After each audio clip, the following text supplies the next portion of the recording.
In the name of love, we've all done some pretty stupid things. I could tell some pretty embarrassing stories about in the name of love, I love someone, and then I just did something absolutely idiotic. Today, we're going to help you not make some of those very same mistakes. Stay with me.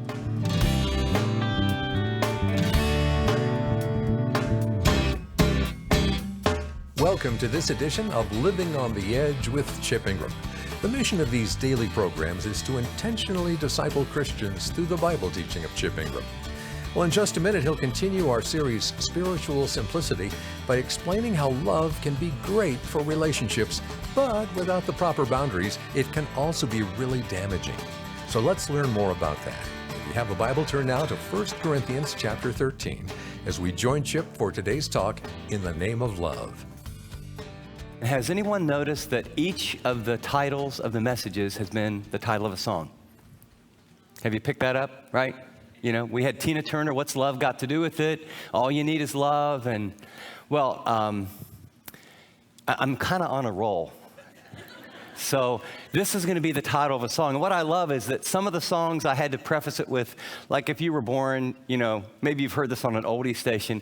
The title of the song is actually the most sung song by U2 in any of their concerts. It was one of their early hits. It got to number 3 in the UK charts and number 5 on the Dutch charts. And then it grew in its popularity. It's been on 3 different albums. It's according to Rolling Stone, which is the authority on rock and roll, of all-time best rock and roll songs, it's 388 out of 500. And according to VH1, out of the top 100 songs ever, it's number 38. You just didn't know I would know that kind of stuff, did you? What's interesting about this song is apparently the melody and things, they were in a jam session while they were in a studio in Hawaii, and later the lyrics came out. And the lyrics are about a famous person. And but if you read the lyrics, I actually read the lyrics, and if you tried to figure out what this song is about, it's almost impossible. In fact, I've got a quote here from Bono who says, you know, when we started to put it on an album, the lyrics are really sketchy. And when I read him, he says, what in the heck is this talking about? This is just a bunch of vowels thrown together that don't make a lot of sense. Now, this is his own comment on the lyrics, but the producers of the song said, you know what, that's really true. It doesn't make a lot of sense, but for non-English speakers, the different words that it has, it'll be like an impressionistic painting. And so it's interesting. So here we have a song, In the Name of Love, that at the core of the lyrics, if you read the lyrics, they don't make a lot of sense.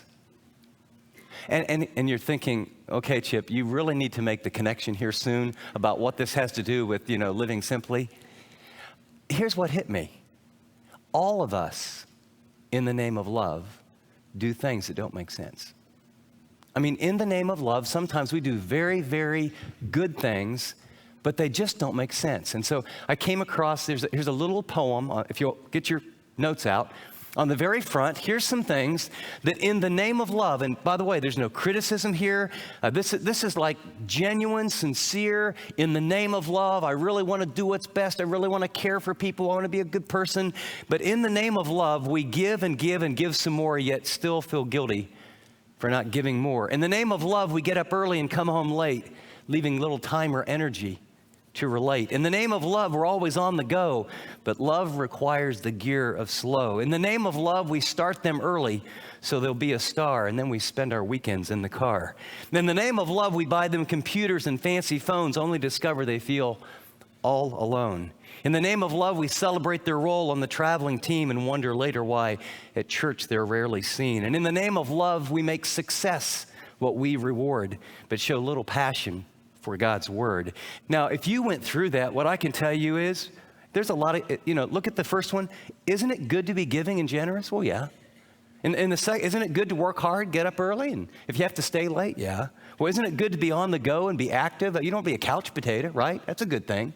Isn't it good that, you know, you start them, I guess, early and you want to develop their skills? And I mean, the motive is great there. And you know, heck, I mean, don't you want your kids to have a computer, and it's the age and they need to learn it, and, you know, a phone to keep them safe? And see, there's a lot of really good things with a lot of really good motives.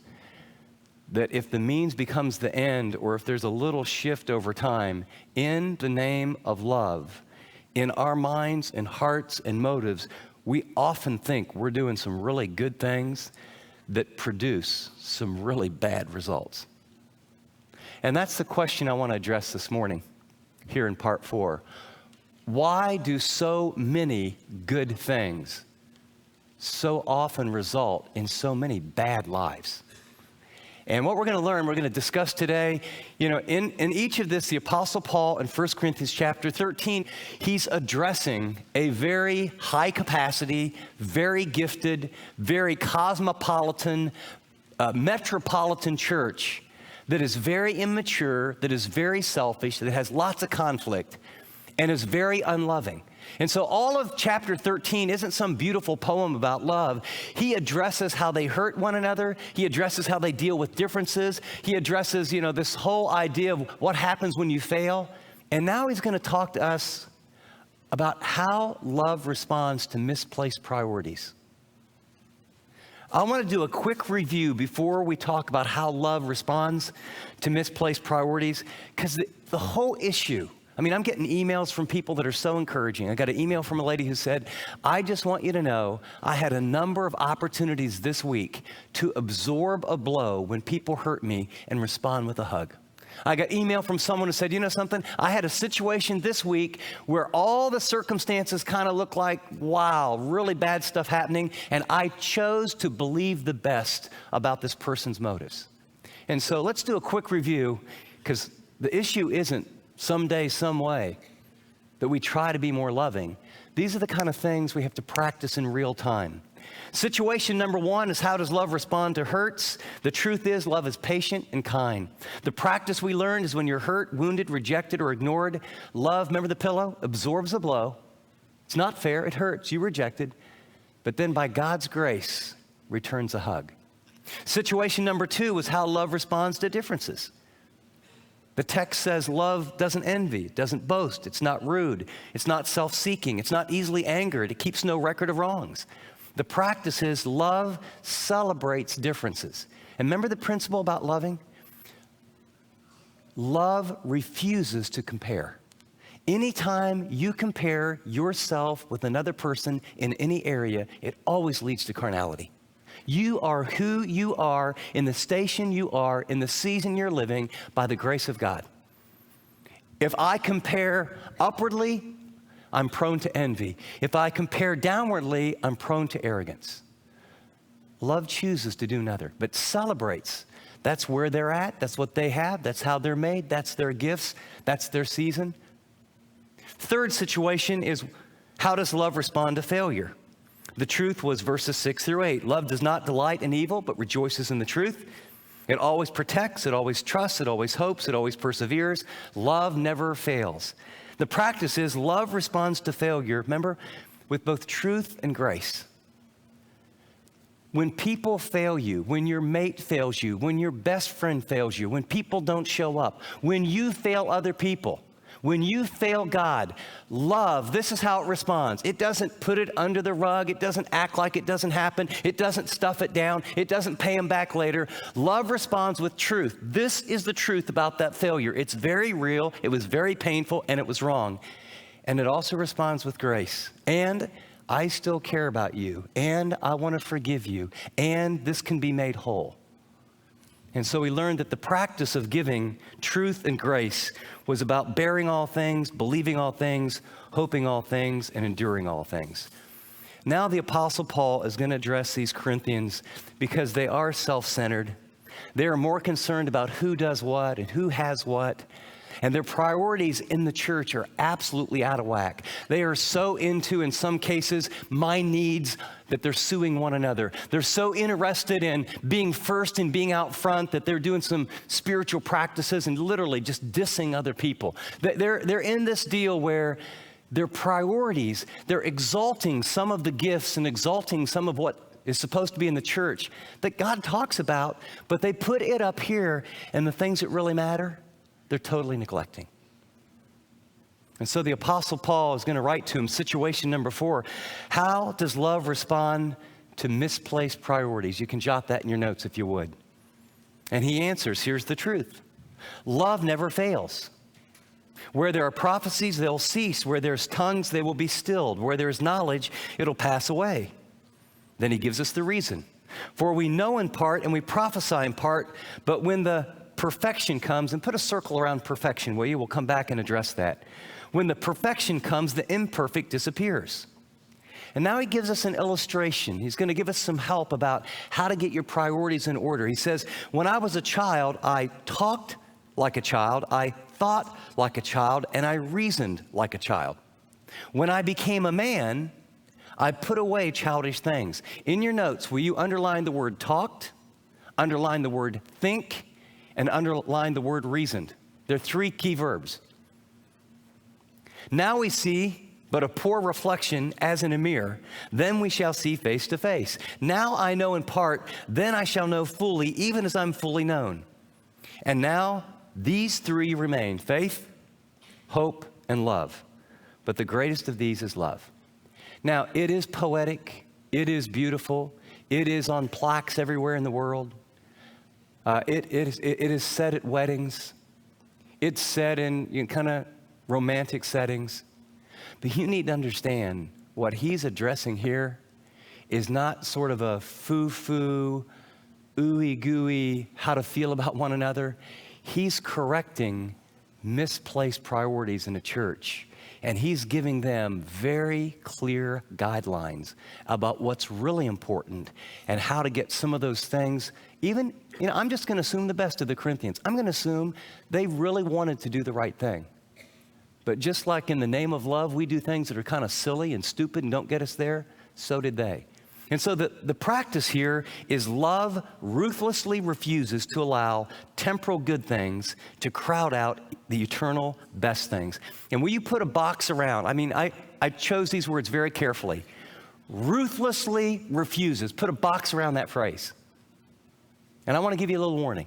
What we're going to talk about is where a lot of the rubber really meets the road. If you want to simplify your life, if you want to find yourself 3 months, 3 years, 5 years, 10 years down from here and say to yourself, you know something? I love God now like I never dreamed I could experience. I have relationships like I never dreamed. There's issues in my family that have come together that I never thought I would ever experience. A lot of it is going to come down to you hearing today what God says to you and then you taking some very specific, and there'll be radical steps. We will not talk about how to tweak your schedule and get 5 or 7% more time to do a few more important things. We're going to talk about priorities that if you get serious about what God wants, you're going to have to say to certain whole sections of your life, you know something? That's been way up here. You know what? For a season, I just need to stop doing that. I got to get refocused at a new level about what really, really matters. Love ruthlessly. Ruthlessly. That means, I don't want, if I do that, she'll get mad at me. If I do that, I want to do that. Well, I get a lot of strokes out of that. Well, that's one of my hobbies and I really, And so you keep trying to tweak and what happens? 7 days later, you're as overscheduled, over demand, overwhelmed as you were 2 weeks before. You're really smart people. If tweaking a little bit here or there was the solution, you would have solved this a long time ago. So let's look at, okay, God, help us. How do we ruthlessly refuse to allow, notice it's not bad things. The things that eat you up, they're not bad things. They're temporal. They're really good things. But the good is always the enemy of the best. His thesis here is that love is supreme. Love is our number one priority. That phrase, love never fails, it's kind of a hinge. And then it kind of opens the door to how love responds to misplaced priorities. The word fails 70 different times in the New Testament. It's translated, love never falls. It means love will never be corrupted. Love will never cease. Love is permanent. Love lasts. He's saying loving God and loving people is the number one priority in your life. And see, what we've got to do is step back and say, okay, if someone picked up my schedule if someone picked up where all my money went, if someone could pick up and read my mind about where my thoughts are when I didn't have something to do, would my thoughts and my time and my money and my energy and my actions tell the story that, wow, this person really loves God and really loves people? Or would they listen to my words and say, this person says and thinks and actually is deluded into believing they really love God and really love people, but when you look at their time, their money, their dreams, their schedule, and their energy, it looks like they really love themselves a lot. And they really have believed a few lies. That's what he's dealing with that church then, and that's what he's talking to us about today. The contrast, he says, love is supreme, love's the number one priority. The best of temporal things, the good, even spiritually beneficial, powerful gifts are far less important than love. I mean, isn't that exactly what he says? Look at verse, second half of verse 8. There's a big word. Love never fails, but where there's prophecies, they'll cease. Where there's tongues in and of themselves, they're going to go away. Where there's knowledge, I mean, even the great mysteries of God. So the Apostle Paul, if you study this book carefully, remember he told them in chapter 12, prophecy is the most important of all the gifts. And now he comes back and says, even that one's going away. The Corinthians believed that tongues was the most important gift. He goes, well, yours is going away. And they said, we would both agree that, knowledge, the very mystery and knowledge of life and God, he says, that's going to go away. And those are the things, those are about ministry. Those are about the kingdom of God. Prophecy and tongues and knowledge. And he says, wait a second. Compared to love, they're not the number one priority. The reason he gives us in verse 9 and 10, the reason is because they don't last. They're temporal. Could you put a line under? They don't last. Because this is what he's trying to get into their mind and into their heart. He says, for we know in part, we prophesy in part, but when perfection comes, when the perfect comes, a lot of debate on this, but the clearest explanation, things are going to be completed when Jesus comes back. I don't mean the rapture. I don't mean when he comes back. I mean when the second coming of Christ, when the absolute completion and perfection of all things gets sealed. There won't be any need for prophecy, won't be any need for tongues. The knowledge won't be in part, it'll be face to face. We're going to know him fully, just as we've been already fully known. And what he's saying is, look, you guys are so into and arguing about and stressed and pulled in all these directions about some very good things, but what prophecy and knowledge, all they have in common is they're temporal. It's not that they don't matter at all. It's like helping your kids learn sports at an early age, or wanting them to get into a good college, or wanting to be upwardly mobile, or getting some extra training, or wanting to do well in your job, or, those aren't bad things, are they? If you would walk through carefully later today, the list of things that I put on the front page of your notes, every single one of those has a really good, isn't it good to be giving? Yeah, it's good to be giving, but if you give, and don't honor God and take some time to get renewed, then guess what? You just feel guilty and burned out. It's good to help your kids grow, but if your whole world is traveling around in minivans and SUVs and all your weekends are taken up helping your kids hit balls and kick balls and chase balls to where you're never together and connected from the heart, see, some good means some very good things, but it's sort of a wash. So we're living in this world where, you're not a good dad if you don't do this. You're not a good mom if you don't do that. You're never going to make it as a single person unless you go here, do this. You're not successful and significant unless you have a bag that looks like this, a watch that looks like this, and a car that drives like that. You want to make it or not? And you got to start asking, make what? So yeah, that's right. So what do you want to make? You want to make it big and go through a couple marriages? You want to make it big and have kids that don't know your name and don't care about you? You want to make it big and be successful? And, some people, it's not, they do it in ministry. Every time the church doors are open, they're here and doing this and doing that. I was talking on the phone with a guy from another country last night that I'm going to do some ministry with in the future. And we just got off the phone and I just said, can I just, the he's a Harvard grad. He's got theology. He teaches in a seminary. He's in charge of this humongous, the administrative side of a church of about 75,000 in another country. And I said, is there one thing I could pray for you? He said, yeah, there is one thing. And I said, what is it? He goes, I have 3 almost full-time jobs, and there's all this demand, and my wife's very understanding, but my daughter's 8, and she just doesn't understand very much. I said, well, what do you mean she doesn't understand? She goes, well, I just don't see her very often. I said, what do you mean you don't see her very often? I don't see her. I mean, I work 12 to 14-hour days, and I'm gone early, and I come home late, so I just don't get to see her very much. And this is a pastor.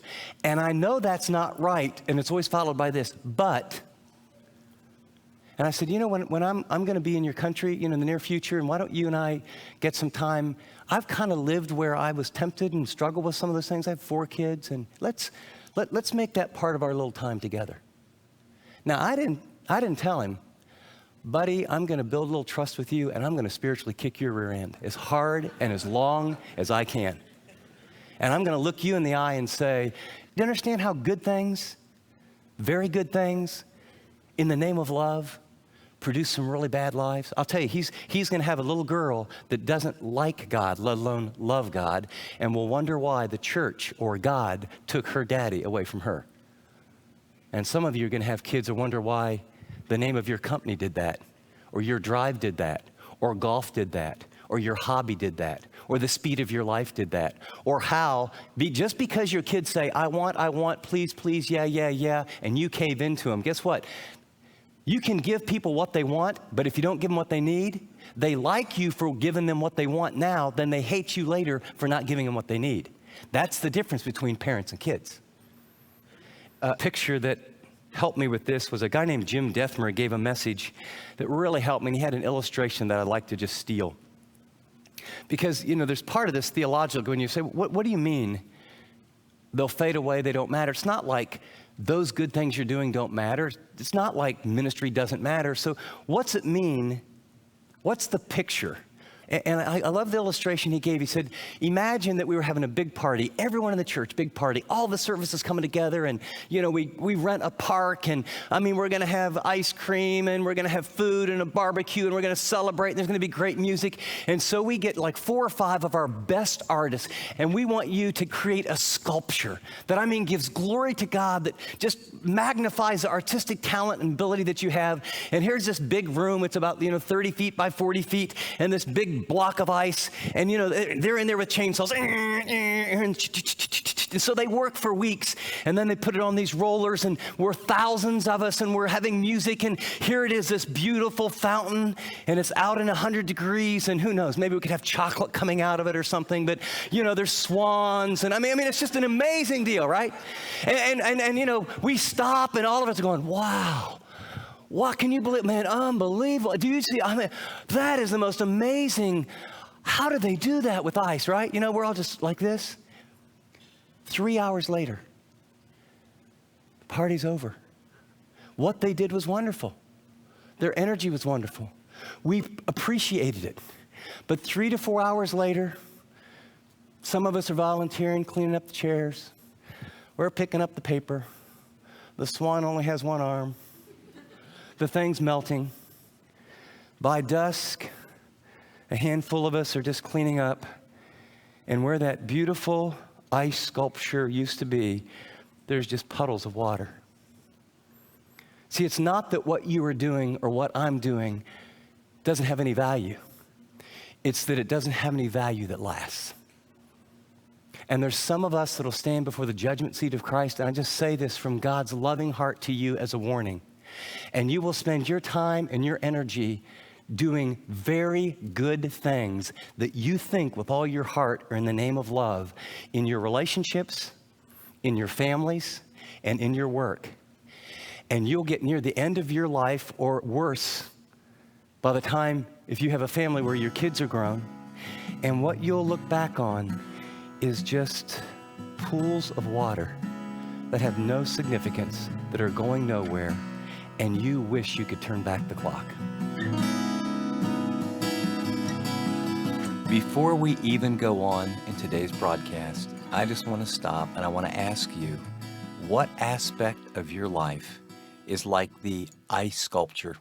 It's not that it's not beautiful. It's not that it's not something that it looks pretty cool or takes a lot of energy and effort, but it doesn't last. And you know, sometimes God brings some emergencies, some things to jolt our life because we're talking about how love responds to misplaced priorities. And we all have them to one degree or another.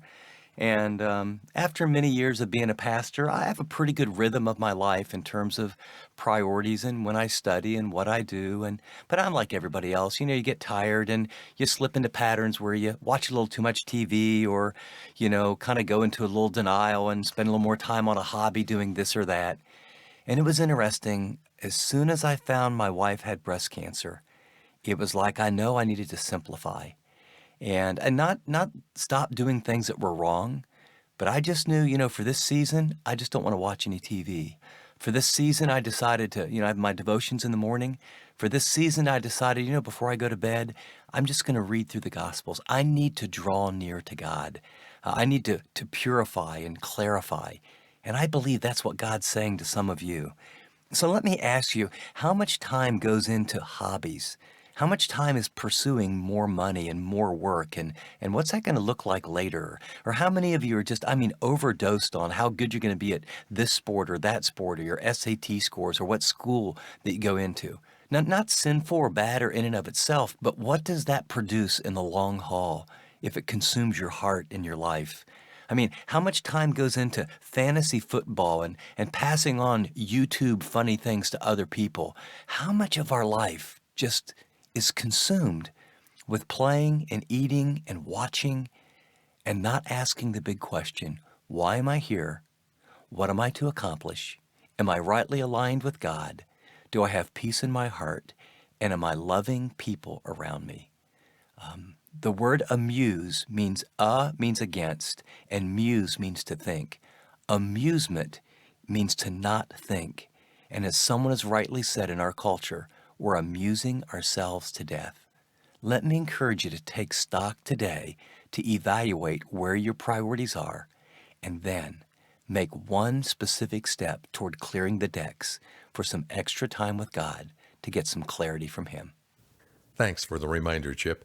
And if you're looking for some practical help in recommitting your life to Jesus, let me encourage you to check out Chip's book, True Spirituality, Becoming a Romans 12 Christian. Through this resource, he'll share how you can become a genuine follower of Christ. To get your copy of True Spirituality, or to order one for you and a friend to go through together, go to special offers at livingontheedge.org or on the Chip Ingram app. Let us help you deepen your relationship with Jesus today. Well, Chip's still with me in studio, and Chip, before we go, you wanted to say something about the year-end match that we talked about throughout the month of December?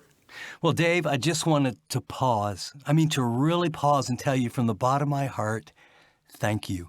You know, every time a person makes a financial gift, a spiritual transaction occurs. In other words, something actually happens in a person's heart. And I speak to those of you who gave, you responded, you invested in living on the edge. And I want you to know that as you've invested, we're going to invest in the lives of people here and all around the world. It really matters, and we are super grateful. Thank you, each one of you who prayed and said, Lord, what do you want me to do? And then you followed His lead. The final numbers will be on our website as soon as we get all the mail that comes in. But I just want to say thank you. Thank you so very much for hearing from God, responding to God, and for being so generous. And let me add my thanks too. You know, we really truly celebrate every gift we've received and are excited to see how God uses it to motivate Christians to really live like Christians. So thanks again for your support. As we close, are you looking to get even more plugged in with Living on the Edge and our resources? Well, then let me encourage you to check out the Chip Ingram app. There you can listen to our most recent series, sign up for daily discipleship, and so much more. We want to help you grow in your walk with Jesus. And the Chip Ingram app is a great way to immerse yourself in godly, enriching content. Well, join us again next time as Chip continues his series, Spiritual Simplicity. Until then, this is Dave Drury saying thanks for listening to this edition of Living on the Edge.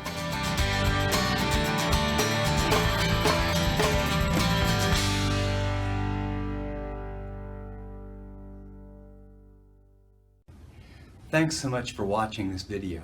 If you'd like to watch more content like this, click and subscribe here to our channel. And by the way, if you'd like to know more about Living on the Edge, find out about more resources, maybe get on the mailing list, Go to livingontheedge.org. See you next time.